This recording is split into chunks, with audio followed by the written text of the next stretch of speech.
What is going on, everyone? We're back again with another video. In today's video, we're going to be talking about the Premier 12 tournament. Now, this is a really fun tournament. It's got the 12 highest ranked national countries in the world. They all get together and play an international tournament, and we see a lot of guys in this. We've seen Otani in this, we've seen Yamamoto in this, we've seen a lot of American prospects in this. It's a really good tournament, so let's just get right into this video. So let's cover what the Premier 12 is. We can take a look at the Wikipedia page right here. Wikipedia for me has always been the best with these tournaments. As you can see, it was founded in November 2015, which is when the first tournament was held. The second one was in 2019, which has been pretty famous for all those guys I just named who have been playing in the MLB now. And now we have the 2024 tournament. So as you guys can see, we got all the countries that have played in all the tournaments. We got the 2015 one on here. We have a couple countries in that 2019 one, and then obviously in 2024. Most countries have played in it 3 times, but we got some like Australia and Canada, and then we got Italy and Panama who played in 2 and 1 of them respectively. So some of these countries have missed the mark a couple times. Obviously Panama's the first year they're playing in it, so that was very exciting. If we take a look at the history and the results, the first one was won by Korea, the second one by Japan, and then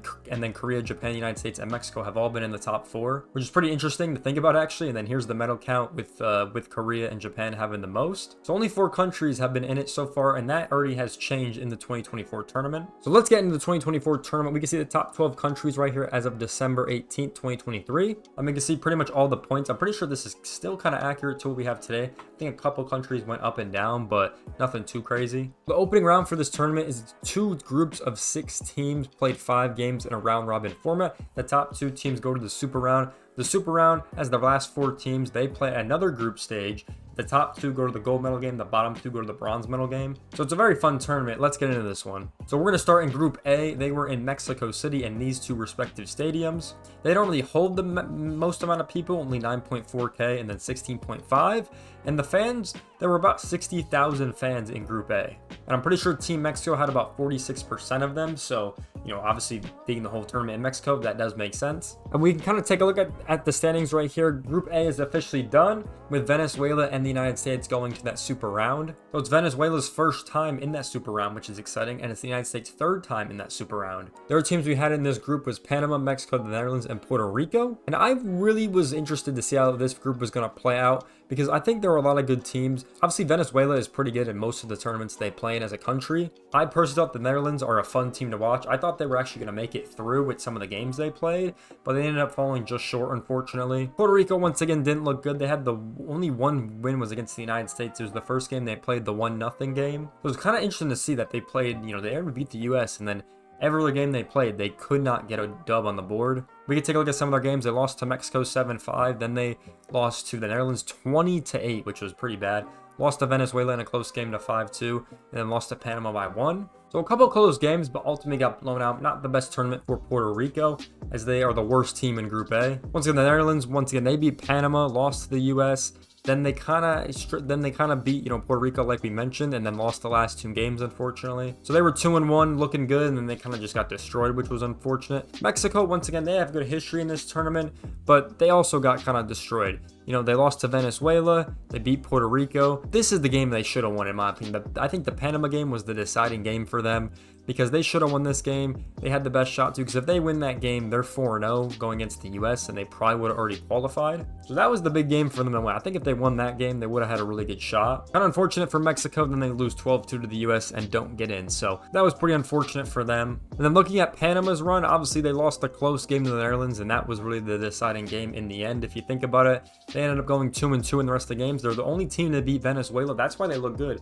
If they were able to beat the Netherlands and go up 2-0, that would have looked good for their tournament run. Then they're able to beat Mexico. So once again, they're 2-1. Then they go down to the US, and then they also beat Puerto Rico right here. So 3-2 in the tournament. They just lost the 2 best teams, which is ultimately the problem. They lost out on both of the tiebreakers, which was unfortunately. So that's why this Netherlands game was extremely important for them to win, but it ended up just not happening for them, which is kind of unfortunate, because I really thought they played pretty well. Definitely being like the upset team, I guess you could say, in this group, because they only lost to the Netherlands and Venezuela. So if you win the Netherlands game, you get through. And then the US actually got really lucky. I'm going to say this, they got really lucky, because they lost to Puerto Rico and they were out, so it didn't really matter. And then the only other team they lost to was Venezuela, and they already qualified. So they kind of beat every team that they needed to in this last little set of qualifiers. So if they just won against Mexico, they were in regardless. So they kind of got pretty lucky on that. That was how the US kind of got lucky. They kind of just beat the teams in the middle, which was good. And they're able to advance to the super round. And then Venezuela topping the group, going 4-1 in this one. The only team they ended up losing to was Panama. It was obviously the second game they played. That's a funny game because it was a night game into a day game. So I don't know if that had anything to play into it. But Venezuela looked absolutely incredible this tournament. Obviously, they beat, the Netherlands in that mercy rule game. They beat Puerto Rico by 3 runs, beat the US by 2, and then beat Mexico by 4, and then only losing to Panama by 2 runs. So honestly, really impressive run for Venezuela. They topped the group, and they're going to get some extra prize money for that as well. But once again, there's a lot of good talent in all these teams right here. I know the United States had a lot of good prospects, which I saw. I'm pretty sure Venezuela had a pitcher that pitched like 10 innings. He didn't give up a single run, which was pretty impressive. The Netherlands obviously had some old veterans on there with Jonathan Scope and Didi Gregorius. And me personally, I love those guys, which was really fun to watch. They obviously had a prospect. I think his name was Ray Didler. He had the walk-off win versus Panama, which was cool, which was really cool to see. So that was pretty much Group A. It was a really fun group to watch, honestly. There were 4 games that went to mercy rule and then 1 game that went to extra innings. But there were a lot of close games. I will say that there were a lot of close games, a lot of one-run games. And honestly, I think a couple of these situations go different for a couple of these teams. They score better, they play better. Just did a lot of different situations happen. They could have definitely got there. But this is how the cookie crumbles for these teams, and Venezuela and the United States move on to the super round. And then we're going to talk about Panama, Mexico, and Netherlands and Puerto Rico later in the earnings report. With that being said, let's go on to Group B. So going on to Group B now, this group was pretty straightforward, I want to say, for the most part. Let's just talk about the teams at the top. So Japan and Chinese Taipei are going to go to the super round. It is going to be Japan's 3rd time going to the super round, and it's going to be Chinese Taipei's 1st time going to the super round. Now let's talk about Japan. 5-0. They just destroyed this group, beat every team they needed to. They had a decent amount of games. They had a couple close games for sure, The game versus Korea was a 3-run game, and then the game versus Chinese Taipei was a 2-run game. The game versus Cuba was a 1-run game, actually. So that was a pretty competitive game for them. But they ended up getting the job done like normal. They beat all the teams they're supposed to beat. Japan is clearly the favorite to win this whole tournament like normal. They're pretty much the favorite to win everything nowadays. Plus, being the host country, they're going to have a lot of that home support as well, because most of their games were played in Japan. Really not surprised by this one, to be honest. Japan's just such a good team. And their players for this tournament, they're not like crazy, MVP all-star players. They have some good prospects on there as well playing, so it's definitely a fun team to watch. So Chinese Taipei comes in second. They go 4-1 in this group, pretty much beat everyone but Japan. And even in their game versus Japan was 3-1. So it was still a really close game. But yeah, they were able to beat everyone. They also had some pretty close games. The game versus the Dominican Republic was 2-1. So that was a pretty close game. The game versus Korea was another 3-run game like we mentioned. And then even versus Cuba, it was still 2-0. So really close games that they've played. There was a lot of competitive baseball played in Group B, I will say that. But the overall matchups were pretty straightforward. Because compared to Group A, there were a lot more close games. No games went in extra innings. No games ended in mercy rules. So a lot more competitive matches, I would say. So the Chinese Taipei able to get through. They go 4-1 in this group. They also had some insane performances as well. They had one player like 5 for 6. It was actually insane. I'll try to put some of their guys up on the screen if I can find their names, but they had some really good players on this team as well. Now moving over on to Korea. Now they go 3-2 in this group. They beat everyone but Japan and Chinese Taipei, which kind of sounds like Korea's story the last couple of years. I don't know, Korea for me has always been that really good team that has really won everything if you look at their history. But as of recently and as of the last couple World Baseball Classics, they just haven't looked good in a lot of the tournaments they play. They seem to fall short in these Asian groups, these Asian cups that they play most of the time. And it is to these two teams, which kind of sucks. So if we look at the game they played against Chinese Taipei, once again lost by 3 runs. And when they played Japan, they also lost by 3 runs. But everyone else they played, they had a pretty comfortable lead, I would say, for the most part. So it just sucks for Korea. I guess the format didn't really help them, and they still can't beat their rivals. So they end up going out 3rd in this group, and they don't make the super round. They've obviously made the super round the last 2 tournaments, so pretty unfortunate for them. Now moving over to the 4th team, that was Australia. Now Australia, for me, I thought was going to play a lot better than they actually did. I was obviously expecting a lot. It's a very similar roster to the World Baseball Classic roster they had. The only team they were able to beat was the Dominican Republic, so that was the only dub they got on the board. They lost to everyone. If you look at their game, even against Cuba, for example, they lost that by 1 run. So at least for me, they had some chance to win. Even the game versus Korea, it was only a 3-run game, so they look pretty good. Obviously, Travis Bonanza's on that team now, which is pretty cool. And he obviously played pretty well throughout this tournament.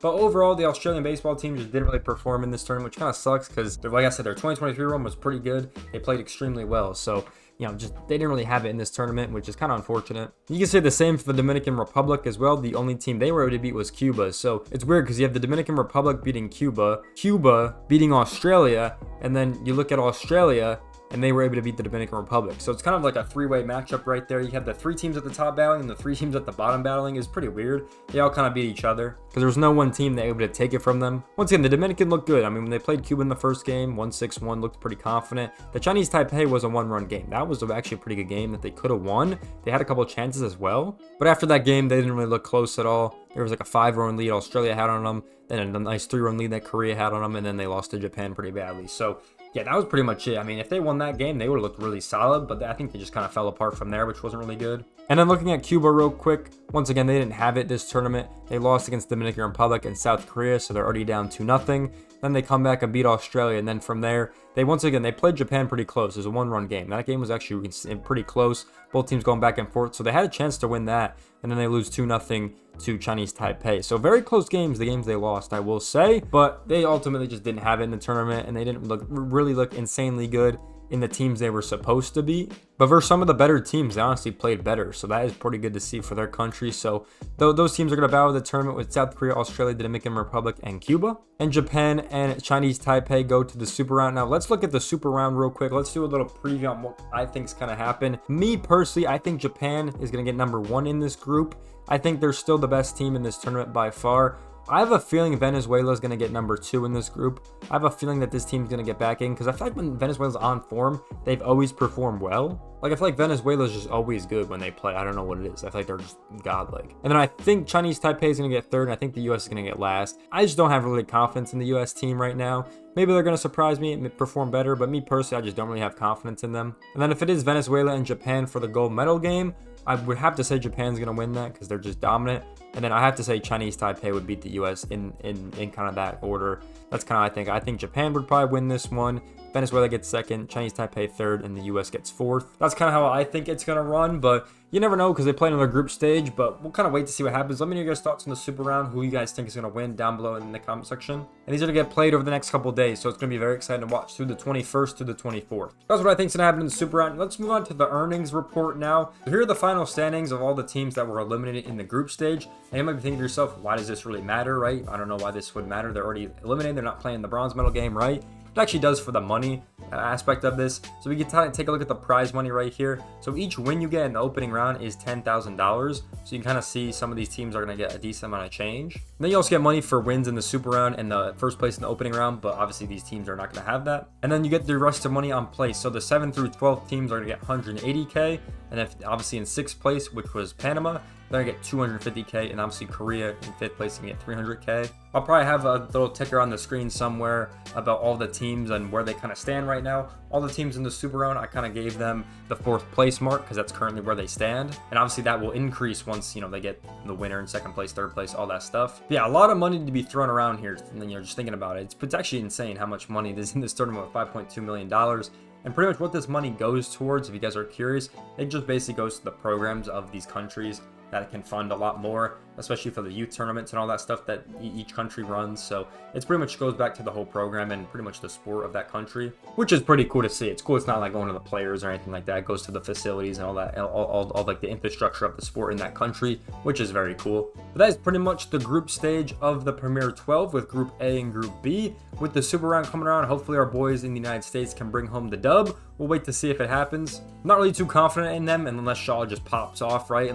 Unless my Cubs legend is going to pop off and hopefully get called up this year. We'll kind of wait to see what happens on that aspect. But what are you guys' thoughts about this? Have you guys been watching the Premier 12? Have you guys paid any attention to it? Let me know in the comment section down below. And also let me know what your thoughts on the super round are, because I really want to hear your guys' thoughts, and let's have a good conversation about that in the comment section. But with that being said, I hope you guys enjoyed this video. Make sure you guys like, comment, subscribe. I'll see you guys in the next one. Peace out, everyone.